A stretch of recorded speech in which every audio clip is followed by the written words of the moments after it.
(2025년 1월 16일자) 이스라엘 투데이. 이스라엘과 하마스 간에 벌어진 전쟁 468일째를 맞이하는 오늘 이스라엘에서는 아주 반가운 소식이 들려오고 있습니다. 현지 시각으로 어제 이스라엘과 하마스 간 휴전안에 서로 합의한다라는 그런 소식인데요. 도대체 어떻게 휴전을 하게 되고 있는지, 또 그리고 휴전 조건은 무엇인지, 제일 중요한 것은 또 앞으로 인질 문제는 어떻게 되는 것인지, 이런 자세한 얘기들을 이유진 PD와 함께 들어보도록 하겠습니다. 어서 오십시오. 우선 휴전 협상 어떻게 타결됐는지 상황에 대해서 좀 설명을 해 주시죠. 네, 현지 시간 15일 어제자로 이스라엘과 하마스 간의 15개월간의 전쟁 끝에 인질 석방까지 포함한 그 휴전 협상이 합의가 되었다고 공식 발표가 됐습니다. 이 합의가 미국과 카타르의 중재로 이루어졌다고 하는데요. 이스라엘 내각의 최종 승인만 지금 앞두고 있는 상황입니다. 휴전 발효일은 1월 19일 일요일로 트럼프 대통령 취임식 하루 전날이고요. 초기 휴전 기간은 6주로 하고 이스라엘 인질은 팔레스타인 보감 수감자와 이제 교환해서 석방될 것이라고 합니다.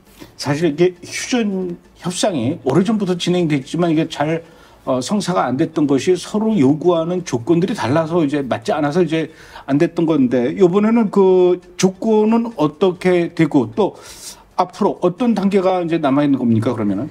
일단 휴전 협상안은 총 3단계로 구성이 되는데요. 초기 휴전 기간인 6주 동안에 이제 전투를 중단을 하고 하마스가 33명의 이스라엘 인질을 석방을 하고 그 대가로 이스라엘이 1000명 이상의 팔레스타인 수감자를 석방하기로 했습니다. 또한 이스라엘군이 가자지구 중부에서 점진적으로 철수를 하고요. 팔레스타인 주민들이 다시 가자지구 고향으로 돌아올 수 있도록 할 예정입니다.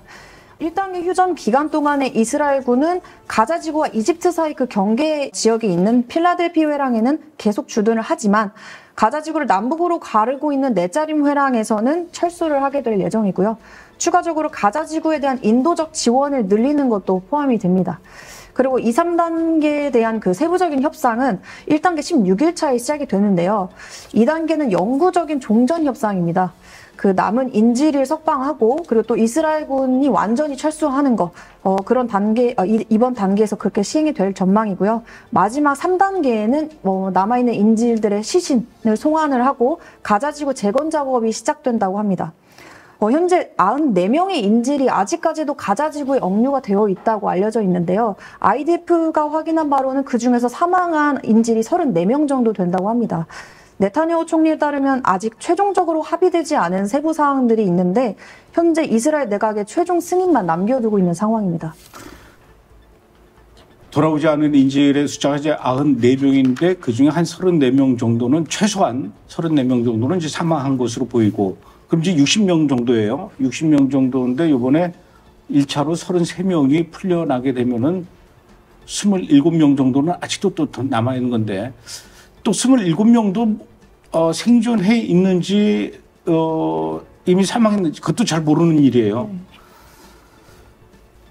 그런데 지금 이 휴전 합의 이야기가 나온 그 시점이 참 묘합니다. 이제 얼마 안 있으면 다음 주 월요일입니다. 1월 20일이면은 미국의 도널드 트럼프가 이제 47대 미국의 대통령으로 취임을 하게 되는데, 이 휴전이 시작되는 게 바로 전날 19일 날, 일요일 날 이제 저녁부터 휴전이 시작이 되는 것 같아요.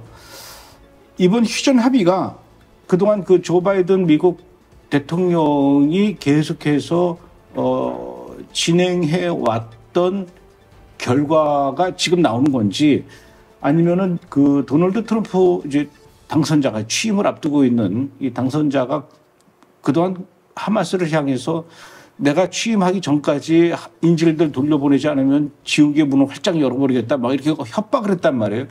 그게 무서워서 풀어준 건지, 이게 참 미묘한데, 조 바이든의 공로냐 아니면은 트럼프가 무서워서 그런 거냐, 어떻습니까? 이스라엘은 지금 어느 쪽에 더 무게를 두는 것 같습니까? 일단 말씀하신 것처럼 현재 바이든과 트럼프가 서로가 자신의 공이라고 주장을 하고 있는 그런 상황인데요. 네타냐후 총리는 이제 합의가 된 후에 트럼프 당선인과 그리고 바이든 대통령에게 모두 감사 인사를 밝혔다고 합니다.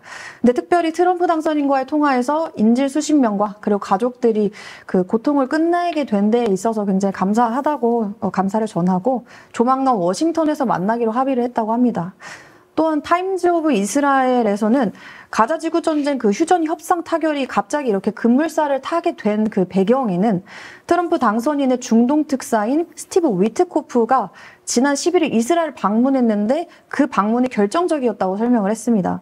또한 두 명의 관리를 인용을 해서 이 한 번의 회담이 협상의 돌파구를 만들었고 네타냐후를 움직이게 만들었다라고 전하면서 조 바이든 행정부가 지난 1년간 하지 못했던 일들을 트럼프 중동 특사가 단 한 번의 이 회의로 베냐민 네타냐후를 흔들었다라고 분석을 했습니다. 또 최종적으로 휴전 발효 일자조차도 트럼프 대통령 취임식 전날로 이렇게 정해진 것을 보았을 때 트럼프의 강경책이 아무래도 합의에 크게 작용하지 않았나 싶습니다. 그런데 유대인들은 원래 말들이 많거든요. 의견 통일도 잘 안 되고 하여튼 시끄러운 사람들이고 두 사람이 모이면 세 개의 정당이 생긴다라고 할 정도로 서로 의견들이 다른데 이번에 그 휴전 합의안에 대해서도 분명히 이스라엘 정치인들 중에서 반대하는 사람도 있을 것 같아요. 특히 이제 극우 정당들, 보수 극우 정당들. 이제 예를 들어서 이제 인물로 굳이 얘기하자면 벤그비르 안보장관이라든가 스모트리치 재정부 장관 이런 사람들은 분명히 여기다가 아닐세 나는 이거 휴전하는 거 반대할세 끝까지 우리는 싸워서 저 하마스를 아예 뿔을 뽑아야 됩니다 이렇게 주장하는 사람도 있을 것 같아요. 네, 맞습니다. 실제로 이스라엘 내각의 그 극우 인사들은 하마스와의 휴전이 오히려 국가 안보에 재앙이 될 것이라고 하면서 강력하게 반대를 하고 있는 입장입니다.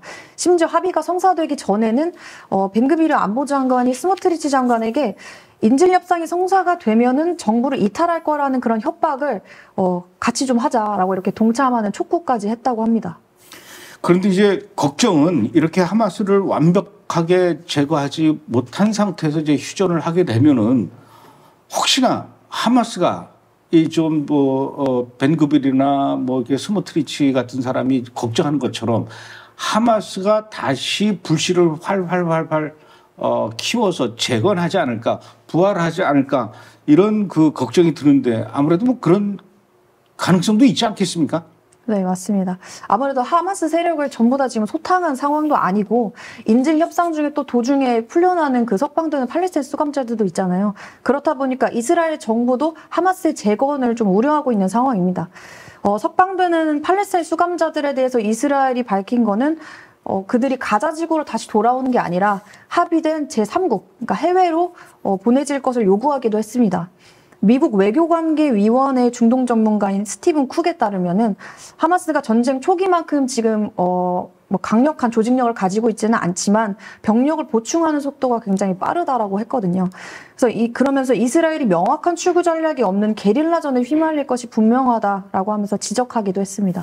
네, 이번에는 지난 일주일 동안 이스라엘에서 어떤 일들이 있었는지 간추린 소식을 한번 또 들어보도록 하죠. 새해 벽두부터 후티 반군이 이스라엘을 향해서 또 로켓과 무인 드론기로 공격을 해왔는데 지난 1월 9일에도 역시 이스라엘을 향해서 공격을 했고 또 그러다 보니까 이제 그 다음날 10일에는 이스라엘이 예멘의 후티 반군을 향해서 이제 전투기 20대가 날아가서 공격을 했어요. 보복 공격이죠. 전투기 20대라면 적은 규모는 아닌데 후티 반군 역시 피해 크겠죠? 네. 말씀하신 것처럼 전투기 20여 대가 참여한 이번 작전에서 이스라엘 공군이 예멘의 주요 시설들을 공습을 했는데요.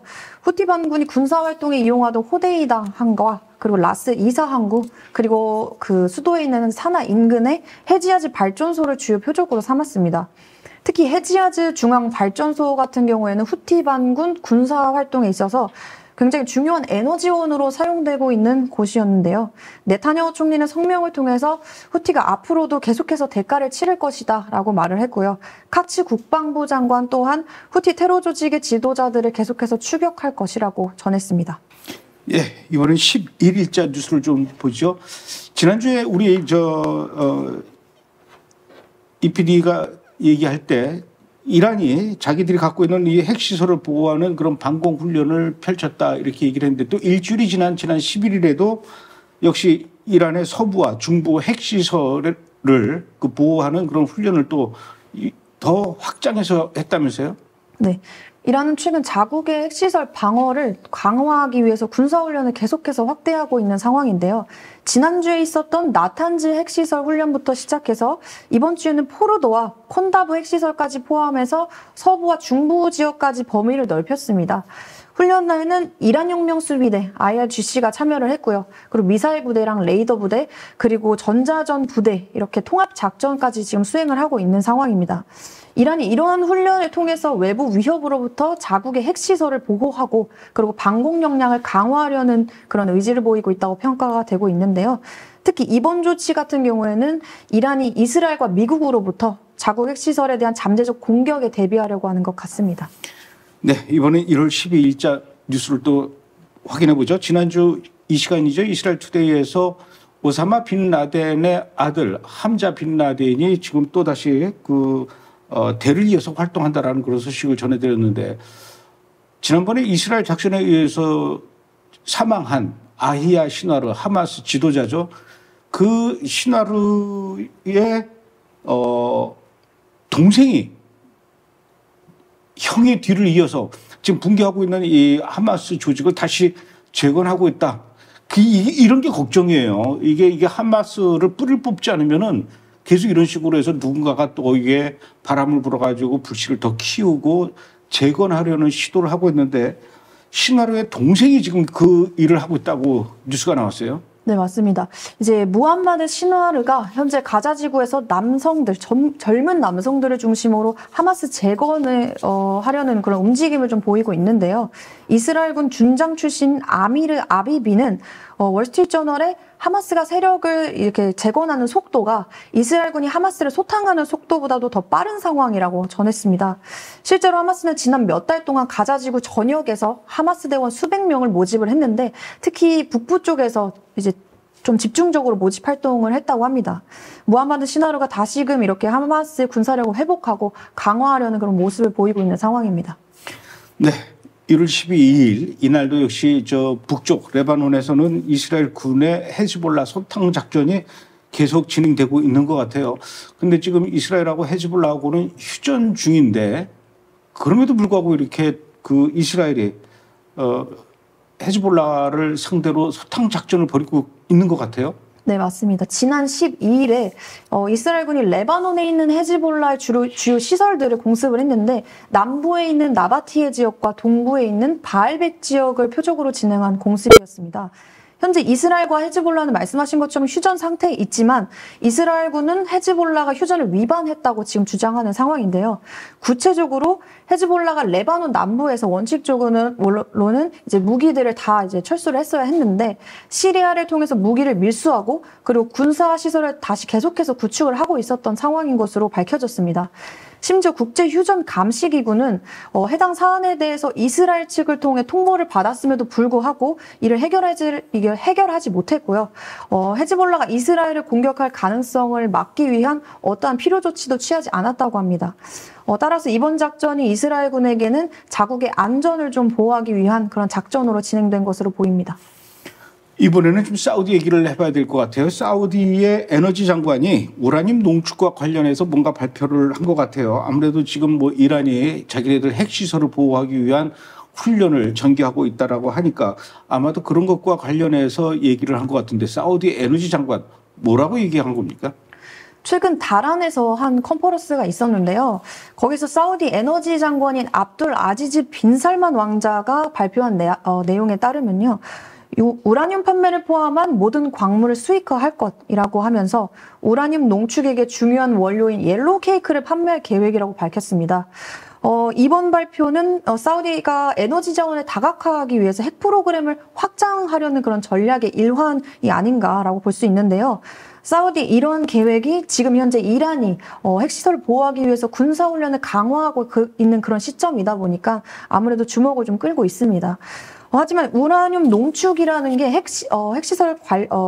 핵시설을 개발하고 핵무기를 개발하는 것과 굉장히 밀접한 연관이 있다 보니까 국제사회의 주목을 받고 있는 그런 상황인데요. 특히 무함마드 빈 살만 왕세자가 2018년도에 이란이 핵무기를 개발하면 사우디도 핵무기를 개발할 것이다 라고 그렇게 언급한 게 있다 보니까 이번 사우디의 발표를 단순히 상업적인 핵 프로그램 확장으로 그런 에너지 다각화로 그렇게 보기는 좀 어려울 것 같습니다. 네. 1월 14일 날 이스라엘에서 발행된 그 타임즈 오브 이스라엘 신문에 아주 굉장히 특이하고 흥미로운 기사가 실렸는데 우리나라도 요즘 최근 들어서 로맨스 스캠이라는 게 굉장히 사회적 문제가 되고 있어요. 그러니까 SNS라든가 또는 뭐 이런 걸 통해서 가까워졌다가 나중에 사랑을 고백하면서 만나고 싶다. 내가 가려고 하는데 뭐 비행기표 좀 끊어주겠니? 돈을 좀 보내주겠니? 결국 이제 사기죠. 이런 이 사기가 요즘 그 이스라엘에서도 많이 일어나는 것 같아요. 그런데 이제 이스라엘에서 일어나는 그 사기는 사랑을 빙자해서 돈을 뜯는 게 아니라 이란의 스파이가 이스라엘 사람한테 문자를 보내서 만나자 뭐 어쩌고저쩌고 하면서 밖으로 나와라 하면서 아마 납치해 가는 것 같아요. 이거에 대해서 좀 조심해야 된다라는 그런 내용의 기사인 것 같습니다. 네, 맞습니다. 이스라엘이 최근에 이란의 스파이들이 텔레그램을 통해서 이스라엘 사격각에 접근을 해서 아라비아의 페르시아어 방송국 직원인 것처럼 사칭을 해서 두바이에서 인터뷰를 좀 제안했다고 밝혔습니다. 해당 이스라엘 사업가는 먼저 의심을 품고서 이를 국가안전보장회의인 NSC에 신고를 했는데요. 해당 이란 스파이가 그 휴대전화에다가 malware, 그러니까 악성 소프트웨어를 설치해서 해킹을 하려고 했다는 사실이 드러났습니다. NSC는 이스라엘 국민들에게 온라인에서 알려지지 않은 연락처에게 자신의 정보나 어떤 계획을 공유하지 말 것을 경고를 했고요. 의심스러운 활동이 있다면 외무부나 NSC에 연락할 것을 촉구했습니다.